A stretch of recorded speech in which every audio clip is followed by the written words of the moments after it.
नमस्कार दोस्तों, आप देख रहे हैं एमटीपी नॉलेज, जहां हम लाते हैं ऐसी सच्ची कहानियां जो दिल को छू जाएं और सोच बदल दें।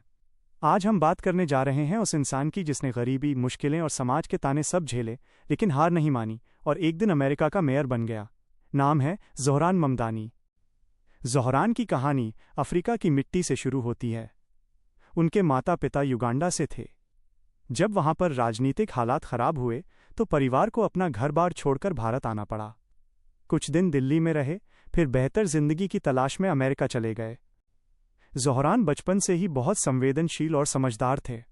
उन्होंने देखा कि कैसे उनके माता पिता मेहनत करते हैं, कैसे कभी कभी खाने तक के लिए पैसे नहीं होते, और कैसे एक नए देश में लोगों को अपने रंग रूप और धर्म के कारण अलग अलग नज़रों से देखा जाता है। यही से उनके दिल में एक बात बैठ गई, मुझे कुछ ऐसा करना है जिससे सबको बराबरी मिले। स्कूल में वो बहुत शांत बच्चे थे, लेकिन दिमाग तेज था और दिल बहुत बड़ा। वो हर उस बच्चे की मदद करते जिसे अंग्रेजी समझ नहीं आती थी। शाम को घर लौटकर अपनी माँ के साथ कुरान पढ़ते और पिता से दुनिया की बातें सीखते। धीरे धीरे उनमें एक नेता जैसा आत्मविश्वास आने लगा। दोस्तों, ज़ोहरान कहते हैं, जब आप दर्द देख लेते हैं तो खामोश रहना मुश्किल होता है। इसी दर्द ने उन्हें राजनीति की राह पर चलाया, पर यह सफ़र आसान नहीं था। अब चलिए बढ़ते हैं ज़ोहरान ममदानी की जिंदगी के अगले पड़ाव की ओर। बचपन की परेशानियों के बाद जब ज़ोहरान कॉलेज पहुंचे तो उनके अंदर एक अजीब सी बेचैनी थी। वो सिर्फ पढ़ना नहीं चाहते थे, वो समझना चाहते थे कि समाज में इतनी असमानता क्यों है। क्यों कुछ लोग आलीशान इमारतों में रहते हैं और कुछ सड़कों पर सोने को मजबूर हैं। कॉलेज के दिनों में उन्होंने कई सामाजिक संगठनों के साथ काम किया। वो गरीब बच्चों को मुफ्त में पढ़ाते, बेघर लोगों के लिए खाना जुटाते और उन लोगों की मदद करते जिन्हें सरकार की नीतियां नहीं समझ आती थीं। धीरे धीरे ज़ोहरान का नाम कॉलेज में फैलने लगा। लोग उन्हें एक सोचने वाला इंसान कहने लगे, जो सिर्फ अपने लिए नहीं, सबके लिए सोचता है। एक दिन कॉलेज के सेमिनार में उन्होंने ऐसा भाषण दिया जिसने सबको सोचने पर मजबूर कर दिया। उन्होंने कहा, अगर सिस्टम गरीबों की आवाज़ नहीं सुनता तो हमें सिस्टम बदलना होगा। यही वो लम्हा था जब उनके अंदर का नेता जागा। अब वो समझ चुके थे कि बदलाव केवल बातों से नहीं, काम से आएगा, और राजनीति ही वो रास्ता है जहां से वो लोगों के लिए आवाज़ उठा सकते हैं। पर राजनीति में कदम रखना आसान नहीं था। एक विदेशी मूल के मुसलमान नौजवान के लिए अमेरिका में आगे बढ़ना पहाड़ चढ़ने जैसा था। लोग ताने मारते, कहते तुम्हारे जैसे लोग नेता नहीं बन सकते। लेकिन ज़ोहरान ने हार नहीं मानी। वो हर दिन लोगों के बीच जाने लगे, उनकी परेशानियां सुनने लगे, उनके साथ खाना खाने लगे, और यही करते करते वो लोगों के दिलों में जगह बनाने लगे।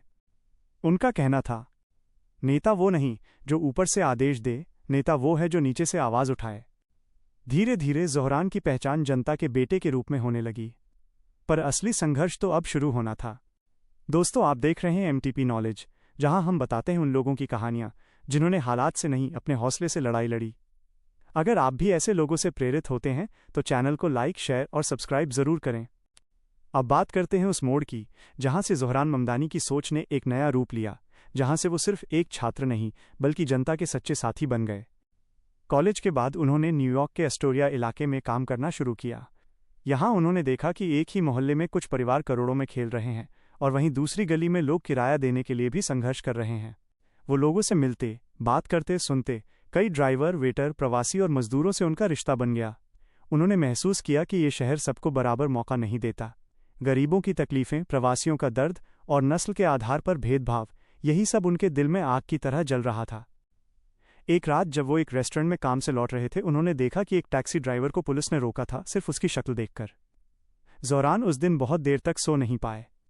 उन्होंने तय कर लिया, अब खामोश नहीं रहना है, अब आवाज़ उठानी है।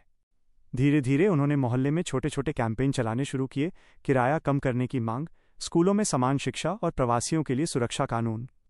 उनकी हर रैली में लोग बढ़ते गए, हर आवाज़ में भरोसा जुड़ता गया। लोग कहते, ज़ोहरान हमारा बेटा है, हमारा भाई है, जो हमारे लिए बोलता है, हमारे साथ चलता है। उनकी माँ, जो एक कवि और एक्टिविस्ट थीं, हमेशा कहती, बेटा, अगर तुम्हारी आवाज़ से किसी का दर्द कम होता है तो बोलते रहो, चाहे पूरी दुनिया चुप क्यों ना हो। यही बातें उनके दिल में गूंजती रहीं, और यहीं से शुरू हुई ज़ोहरान ममदानी की असली लड़ाई, एक ऐसी लड़ाई जो किसी व्यक्ति से नहीं, एक सिस्टम से थी। दोस्तों, आप देख रहे हैं एमटीपी नॉलेज, जहां हम उन लोगों की कहानियां सुनाते हैं जो गिरकर भी उठते हैं और दुनिया को दिखाते हैं कि हिम्मत ही असली जीत है। अगर आपको ऐसे प्रेरणादायक किस्से पसंद आते हैं तो चैनल को लाइक, शेयर और सब्सक्राइब ज़रूर करें। अब बात करते हैं उस वक्त की जब ज़ोहरान ममदानी ने पहली बार राजनीति में कदम रखा। अब तक वो लोगों के बीच एक लोकप्रिय चेहरा बन चुके थे। हर जगह लोग कहते थे, अगर कोई हमारी बात सुनेगा तो वो ज़ोहरान ही होगा। इसी भरोसे के साथ उन्होंने पहली बार चुनाव लड़ने का फैसला किया। लोग खुश थे, उम्मीदें थीं, सपने थे, पर राजनीति की सच्चाई किसी को नहीं पता थी। जब उन्होंने चुनाव प्रचार शुरू किया तो उनके सामने पैसे और ताकत वाले उम्मीदवार खड़े थे। उनके पास बड़े बड़े पोस्टर, मीडिया का सपोर्ट और धन की कोई कमी नहीं थी। ज़ोहरान के पास सिर्फ जनता का विश्वास था। उन्होंने अपने प्रचार में पैसे खर्च नहीं किए, बल्कि लोगों के घर घर जाकर बातें की। किसी के दरवाजे पर ठोका तो किसी के दुकान पर गए। हर किसी से बोले, मैं वादा नहीं, बदलाव लेकर आया हूं। लेकिन राजनीति की जड़ें गहरी थीं। कई बार उनके पोस्टर फाड़ दिए जाते, कई बार उन्हें धमकियां मिलतीं, यहां तक कि कुछ लोगों ने कहा, एक मुसलमान कभी अमेरिका में नेता नहीं बन सकता। पर ज़ोहरान ने जवाब में सिर्फ मुस्कुराया और कहा, अगर मेरे नाम में मजहब दिखता है तो आपकी नज़रों में कमी है, मेरे इरादों में नहीं। चुनाव का दिन आया। ज़ोहरान ने दिल से मेहनत की थी, लेकिन नतीजा उनके खिलाफ गया। वो हार गए। उस दिन वो घर लौटे, थके हुए, लेकिन टूटे नहीं। उनकी माँ ने उनके कंधे पर हाथ रखा और कहा, हार कोई अंत नहीं बेटा, हार वो आईना है जिसमें अगली जीत की शक्ल दिखती है। ज़ोहरान ने उस रात कुरान का एक हिस्सा पढ़ा जिसमें लिखा था, सब्र करने वालों के लिए इनाम है। और उन्होंने तय कर लिया, अगली बार मैं सिर्फ नेता नहीं बनूंगा, मैं लोगों की आवाज़ बनूंगा।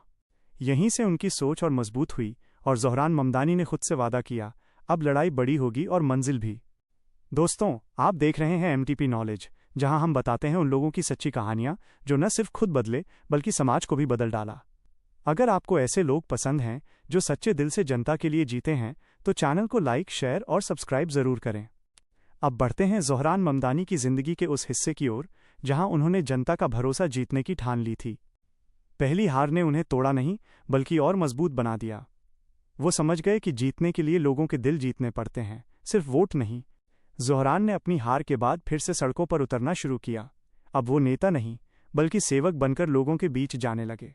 वो दिन रात मोहल्लों में घूमते, कभी स्कूल की छत टपकने की शिकायत सुनते, कभी किसी बुजुर्ग की दवाई का इंतजाम करते।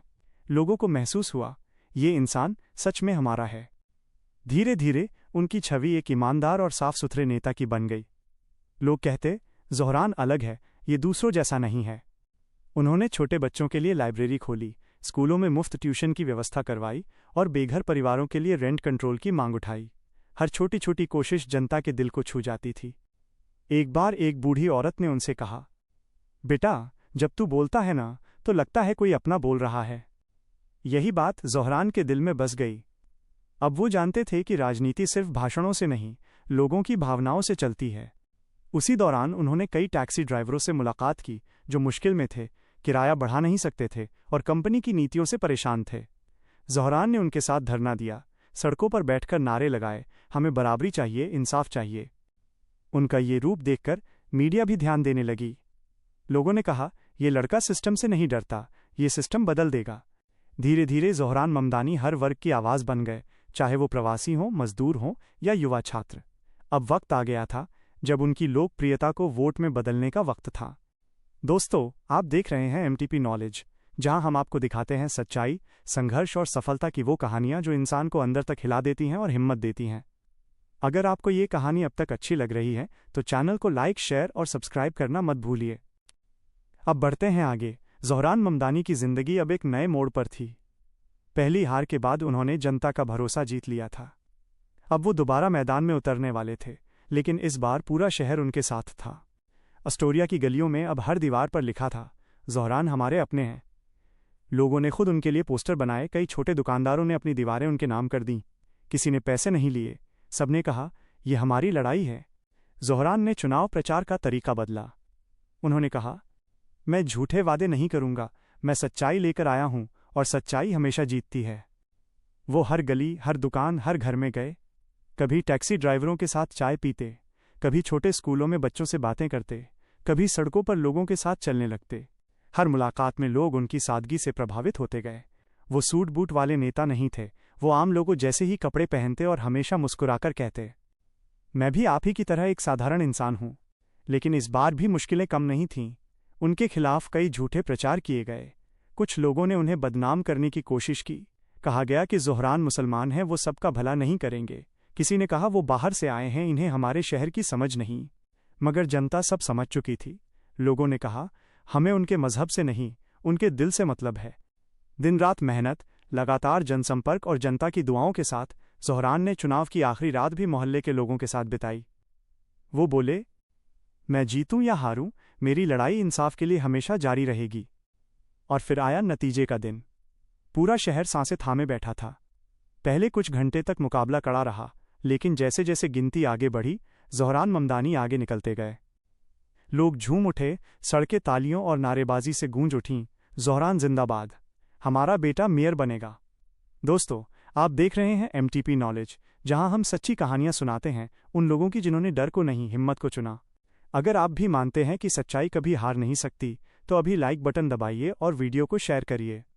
ज़ोहरान ममदानी के जीतने की खबर पूरा शहर नहीं, पूरा देश सुन रहा था। हर गली, हर नुक्कड़, हर घर में एक ही बात थी, हमारा बेटा जीता है। लेकिन जहां खुशियां होती हैं, वहीं कुछ लोग नफरत भी फैलाने निकल पड़ते हैं। ज़ोहरान को लगातार धमकियां मिलने लगीं, फ़ोन पर, मेल पर, यहां तक कि घर के बाहर तक। कुछ लोग बोले, तुम्हें ये कुर्सी छोड़नी पड़ेगी, तुम यहाँ के नहीं हो। पर ज़ोहरान मुस्कुराते हुए कहते, डर तो मुझे बचपन में ही छोड़ गया था। वो जानते थे ये लड़ाई अब सिर्फ राजनीति की नहीं, बल्कि बराबरी और इंसाफ की थी। उन्होंने जनता से कहा, अगर मैं डर गया तो ये जीत अधूरी रह जाएगी, लेकिन अगर मैं डटा रहा तो आने वाली पीढ़ियां आज़ादी महसूस करेंगी। विरोधी पार्टियों ने दंगे भड़काने की कोशिश की, मगर ज़ोहरान ने तुरंत लोगों से शांति बनाए रखने की अपील की। उन्होंने खुद उन इलाकों में जाकर सबको समझाया, हमें लड़ना नहीं है, हमें बदलना है। लोगों ने उनकी बात सुनी और पहली बार न्यूयॉर्क की गलियों में एकता की मिसाल दिखी। वो मुसलमान, यहूदी, ईसाई सब एक साथ नारे लगा रहे थे, हम सब ज़ोहरान हैं। उनकी ये बात पूरी दुनिया में फैल गई। मीडिया ने कहा, ये एक ऐसा नेता है जिसने डर को भी इंसानियत में बदल दिया। धीरे धीरे विरोध करने वाले भी शांत हो गए, क्योंकि अब उन्हें समझ में आने लगा था कि ज़ोहरान सिर्फ एक व्यक्ति नहीं, एक आवाज़ बन चुके हैं जो हर गरीब, हर दबे कुचले इंसान के लिए उठी थी। और फिर दोस्तों, शुरू हुआ उनका असली मिशन, शहर को बदलने का मिशन। गरीबों के लिए घर, नौजवानों के लिए रोजगार और बच्चों के लिए मुफ्त शिक्षा, ये सब उनके पहले कदमों में शामिल था। उनकी बातों में ताकत थी, उनके काम में सच्चाई थी, और उनके चेहरे पर वो मुस्कान जो लोगों को उम्मीद देती थी। दोस्तों, आप देख रहे हैं MTP नॉलेज, जहां हम सुनाते हैं उन लोगों की सच्ची कहानियां जो सिर्फ सपने नहीं देखते, बल्कि उन्हें हकीकत में बदल देते हैं। अगर आप भी बदलाव में यकीन रखते हैं तो इस वीडियो को लाइक करें, शेयर करें और सब्सक्राइब ज़रूर करें। ज़ोहरान ममदानी अब मेयर बन चुके थे। कुर्सी उनके लिए ताकत नहीं थी, बल्कि एक जिम्मेदारी थी। उन्होंने कहा था, मैं यहाँ किसी अमीर की तरफ से नहीं, मैं यहाँ उस रिक्शा चालक, उस नाई, उस मजदूर की तरफ से आया हूँ जिन्हें अब तक किसी ने नहीं सुना। शहर की पहली बैठक में ही उन्होंने कहा, अब बजट गरीबों के लिए बनेगा, अब सड़कों पर सिर्फ गाड़ियां नहीं, लोगों की मुस्कानें भी दौड़ेंगी। उनका सपना था एक बराबरी वाला न्यूयॉर्क, जहां कोई इंसान अपनी पहचान या धर्म की वजह से छोटा न समझा जाए। उन्होंने शुरू किए कुछ बड़े काम। 1. अफोर्डेबल हाउसिंग, सस्ता घर योजना। शहर के गरीब इलाकों में नए मकान बनवाने का ऐलान किया। बोले, हर इंसान को सिर पर छत चाहिए, ये हक है, एहसान नहीं। 2. Free education for immigrant kids, प्रवासी बच्चों के लिए मुफ्त पढ़ाई। स्कूलों में बच्चों को मुफ्त किताबें और भोजन की सुविधा दी। खुद स्कूल जाकर बच्चों से बोले, पढ़ाई ही वो हथियार है जो किसी से छीना नहीं जा सकता। 3. हेल्थ केयर फॉर ऑल, सबके लिए इलाज। छोटे क्लिनिक खुलवाए ताकि गरीब लोगों को इलाज के लिए महंगे अस्पतालों के चक्कर न काटने पड़ें। उनके फैसलों से कुछ बड़े उद्योगपतियों को तकलीफ हुई, क्योंकि अब उनके मुनाफे कम होने लगे थे। उन्होंने मीडिया में अफवाहें फैलानी शुरू की, कहा ज़ोहरान शहर को तोड़ रहा है। लेकिन जनता ने जवाब दिया, नहीं, वो जोड़ रहा है। एक दिन ज़ोहरान अपने पुराने मोहल्ले में पहुंचे, जहां कभी वो किराए के छोटे से घर में रहते थे। बूढ़ी औरतें, बच्चे, रिक्शावाले सब उनसे मिलने दौड़ पड़े। एक बुजुर्ग ने उनके हाथ पकड़कर कहा, बेटा, तूने तो हमारे दिल जीत लिए। ज़ोहरान मुस्कुराए और बोले, अभी तो शुरुआत है, अभी तो शहर को चमकाना बाकी है। धीरे धीरे उनका काम पूरे अमेरिका में चर्चा का विषय बन गया। लोग कहने लगे, एक भारतीय मूल का नौजवान जिसने अमेरिका में नई सोच का झंडा गाड़ दिया। लेकिन दोस्तों, ये कहानी यहाँ खत्म नहीं होती। अब शुरू होती है असली जंग, जब कुछ ताकतवर लोग उन्हें गिराने की साजिश रचने लगे। अब ज़ोहरान ममदानी न्यूयॉर्क के हर दिल में बस चुके थे। लोग उन्हें सिर्फ मेयर नहीं, एक उम्मीद का नाम मानने लगे थे। लेकिन दोस्त, जहां रोशनी होती है वहीं परछाइयां भी होती हैं। जिन लोगों ने सालों तक सत्ता का मजा लिया था, उन्हें ज़ोहरान का ईमानदारी से काम करना पसंद नहीं आया। उन्होंने साजिशें रचना शुरू की। कभी मीडिया में झूठी खबरें चलवा दी, कभी उनके प्रोजेक्ट्स पर रोक लगवाई, कभी उनके करीबी लोगों को लालच देकर तोड़ने की कोशिश की। एक दिन अखबार की हेडलाइन थी, मेयर ज़ोहरान के खिलाफ जांच शुरू। पूरा शहर हिल गया, लेकिन ज़ोहरान शांत रहे। उन्होंने प्रेस कॉन्फ्रेंस में कहा, अगर मैंने कुछ गलत किया है तो सज़ा दो, लेकिन अगर मैं बेगुनाह निकला तो इंसाफ की जीत होगी। उनके इस बयान से शहर गूंज उठा, हम तुम्हारे साथ हैं ज़ोहरान। जांच हुई, सच सामने आया। पता चला कि सब झूठ था। ज़ोहरान बेगुनाह साबित हुए। और जब वो कोर्ट से बाहर निकले, लाखों लोग सड़कों पर थे, नारे लगा रहे थे, ज़ोहरान तू चलता रहे, हम तेरे साथ हैं। इस जीत के बाद ज़ोहरान और मजबूत हो गए। उन्होंने कहा, ये लड़ाई सिर्फ मेरे लिए नहीं, ये उन सब के लिए है जो सच बोलने की हिम्मत रखते हैं। उन्होंने एक नया प्रोग्राम शुरू किया, जनता का शासन, जिसमें हर इलाके के लोग अपनी समस्याएं लेकर सीधे मेयर ऑफिस आ सकते थे। अब फैसले सिर्फ ऊपर से नहीं, नीचे से भी लिए जाने लगे। लोग कहते थे, ऐसा मेयर हमने कभी नहीं देखा, वो हमारे जैसा है, लेकिन सोच में सबसे बड़ा। और दोस्तों, अब ज़ोहरान का सपना और बड़ा होने लगा था। वो अब सिर्फ एक शहर नहीं, पूरे देश को बदलने की सोचने लगे थे। उनकी आंखों में अब एक नया सपना था, सबको बराबरी, सबको हक। लेकिन क्या ये रास्ता इतना आसान था? क्योंकि जो इंसान सच्चाई के रास्ते पर चलता है, उसके दुश्मन भी उसी तेजी से बढ़ते हैं। ज़ोहरान ममदानी अब सिर्फ एक नाम नहीं रहे थे, बल्कि एक प्रेरणा बन चुके थे, गरीब के लिए उम्मीद और अमीर के लिए ईमानदारी की याद दिलाने वाले। लेकिन अब उनका सामना सबसे बड़ी चुनौती से था। उनके खिलाफ देश भर में झूठी कहानियां फैलाई जाने लगीं। कहा गया वो देश को बांट रहे हैं, कहा गया वो विदेशियों के नेता हैं। लेकिन ज़ोहरान जानते थे, जो सच में सबको जोड़ता है, उसे हमेशा तोड़ने की कोशिश होती है। उन्होंने फिर जनता को संबोधित किया। शहर के सबसे बड़े मैदान में लाखों लोगों के बीच खड़े होकर बोले, मैं यहाँ किसी धर्म, किसी मजहब की बात करने नहीं आया। मैं यहाँ उस इंसान की बात करने आया हूँ जो रोज़ मेहनत करता है, लेकिन उसका पसीना गिना नहीं जाता। मैं यहाँ उस माँ की बात करने आया हूँ जो अपने बच्चे को पढ़ाना चाहती है, लेकिन फीस नहीं भर पाती। मैं यहाँ उस बूढ़े की बात करने आया हूँ जो बस चाहता है कि उसे इज्जत से जीने दिया जाए। पूरा मैदान तालियों से गूंज उठा। लोग रो रहे थे, नारे लगा रहे थे, ज़ोहरान हमारा हीरो है। फिर शुरू हुआ आखिरी संघर्ष। एक तरफ सत्ता के लालची लोग, दूसरी तरफ जनता का सच्चा नेता। कई बार उन्हें गिराने की कोशिश हुई, कभी बजट रोका गया, कभी प्रोजेक्ट बंद किए गए, लेकिन ज़ोहरान हर बार और मजबूती से उठे। मुझे गिराकर वो क्या जीतेंगे? मैं तो गिरकर भी लोगों के दिलों में उठ जाऊंगा। फिर वो दिन आया जब उनके कामों ने सबको जवाब दे दिया। शहर की सड़कों पर सफाई बढ़ी, गरीब बच्चों को स्कूल मिले, महिलाओं को रोजगार मिला, और सबसे बड़ी बात, लोगों को भरोसा मिला कि राजनीति भी नेक हो सकती है। अंत में एक विदेशी पत्रकार ने उनसे पूछा, ज़ोहरान, आपने सब कुछ पा लिया, नाम, इज्जत, प्यार, अब आगे क्या? ज़ोहरान मुस्कुराए और बोले, अब कुछ पाना नहीं है, अब सिर्फ देना है। वो झुके। लोगों ने उन्हें पीपल्स मेयर कहा, जनता का मेयर। और दोस्तों, यही है एक अफ्रीकी भारतीय मूल के उस नौजवान की कहानी जिसने दुनिया को दिखाया कि इंसानियत की कोई सीमा नहीं होती। वो गरीबों के बीच से निकला, इंसाफ के लिए लड़ा और सच्चाई के झंडे को ऊंचा रखा। अगर आपको ज़ोहरान ममदानी की ये प्रेरणादायक कहानी पसंद आई तो इस वीडियो को लाइक करें, शेयर करें और चैनल MTP नॉलेज को सब्सक्राइब करें, क्योंकि ऐसी सच्ची और दिल छू लेने वाली कहानियां हम हर बार लेकर आते हैं आपके दिल तक।